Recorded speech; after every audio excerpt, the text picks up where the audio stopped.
接下来呢，我们来配置一下最后一次优化是关于这个提交流水线提交流水线这块我们要做一个优化，就是过滤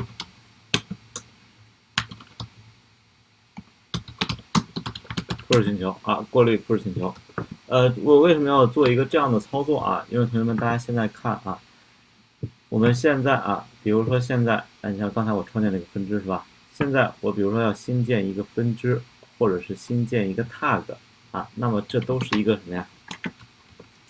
这都是一个 push 操作那这时候呢 GitLab 它也认为它是一个 push 操作，它会触发这个流水线的一个运行，看到了吧？那有的时候呢，我们就不需要让它触发因为我每次提交像新建分支这些我都会过滤掉，对不对？好，那今天我们就把它限制出来，好吧？限制出来呢，你看它有个特征，有什么特征呢？大家看这看没有？40个零40个零，这是什么特征，同学们？这是新建了一条什么呀？新建了一个那个分支那你要新建一个 tag 呢？新建一个标签新建 tag。新建起个名吧，根据 master 就新建一个新建一个标签，然后我们来看一下，今天新建标签没触发是吧？正常你不管是新建 tag 还是新建分支，应该都会触发的因为新建标签它也是一个这个 push 操作看来现在新建标签不用触发了。行 merge brands 看来我搞错了原来新建标签应该不是那看来就是那个新建分支的时候还有一种情况是在这种情况，这样吧，我们看一下这个插件刚开始呢，我也是很奇怪，有时候新建一个分支，它会再跑一次，这其实浪费资源有的时候也不应该根据我们的情况，不应该去让它再跑了那我们来看一下它的 git repo 看到对吧 ？example config 这里面有 git repo。其实最后我们跟大家说一个情况就是你可以限制一下它的这个是 before 和 after， 如果都是40个零的话，那么我就不让它触发了。OK， 做一个限制那这里面给了几个例子你看有 GitLab push 的例子拒绝 create 或者是删除 branch。好，这里边你看它正好给写出来了你看 merge request 拒绝没有提交，你看拒绝没有提交没有提交的，你看这里面看到了对吗？这提交的然后还有你看拒绝这个创建或删除分支这块，看了吧？你看没有？它告诉你了我应该去把这个触发器请求去拒绝掉这个分支创建，对吧？那么分支创建，你看这里面它设置了几个值，获取到这些值，待会儿我们要加上。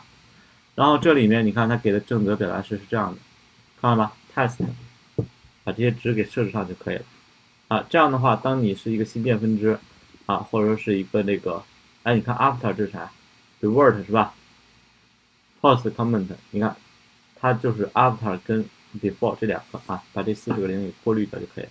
好，那么我们就照着它这个配置就可以了看一下怎么配的，就是在这里面我们要获取 after 跟 before， 我们就叫 before 吧 ，before before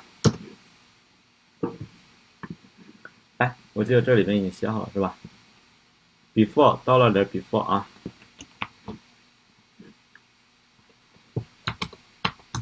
before， 还有一个是 after $after。我刚才不小心摁了一下回车刚才我们加到 before 了对吧？然后现在加 after。before after 还有一个是它的事件是吧 ？OKD kind OKD kind， 这个是它的类型。也就是说，我们现在正在过滤数据OKD kind 这个$$OKD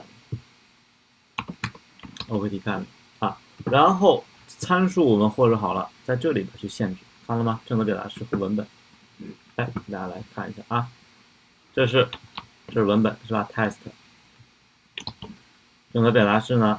你看，我给大家解读一下这个正则表达式最后这个变量它变成的就是 OKD 看的就是刚才我们这儿看的 OKD 看的就是 push 这个值，对不对 ？push 啊，然后这里面就是 push 空格哎 before 就是刚才这些数字，对不对？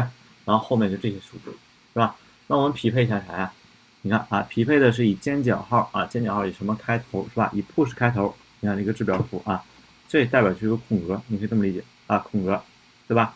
然后 before 吧 ，before 感叹号问号感叹号040，不是40个零，对吧？然后空格，哎，不是40个零结尾 ，OK 加上啊，加好之后我们来测试一下，这时候我们再去新建分支 ，new branch test 02，创建 branch， 创建了吧？啊，那这次还会触发吗？是会拒绝掉，同学们，拒绝掉了啊。那有时候你可能配错了，你知道吗，同学们？一定要去再尝试一下啊！你正常提交一次试一下。之前我出现过这种情况啊，就是我这样虽然是不触发了，可能你真的是配置啥都触发不了了啊，但是你正常再提交一次，它能正常触发，哎，那就 OK 了，没问题吧？正常触发的啊。好，那么我们刚才配置了哪些呢？我们把这个给大家截个图啊。配置了一个这个 before after， 还有这个 OKD 看，这样吧，我给大家直接截这个吧，好吧？我直接加了这个啊 ，encoding， 算了，直接复制吧。过滤啊，过滤一些特殊的push请求啊，特殊的push请求。看大家需求啊，就是如果说大家认为，哎呀，我觉得我这没问题，我就这样也没啥问题，是吧？那没关系，那你就可以把这个就去掉，好吧？example 这个我给大家放这啊。这是它那个原文件啊，这里面是一些 demo， 大家下去的时候可以去看看它的 demo 啊，多看一下别人的写法，然后你的能力就会提高很多啊。OK， 这是关于优化 push 请求，哎，我们就说这么多。好，那么这小节先到这里啊，感谢各位同学。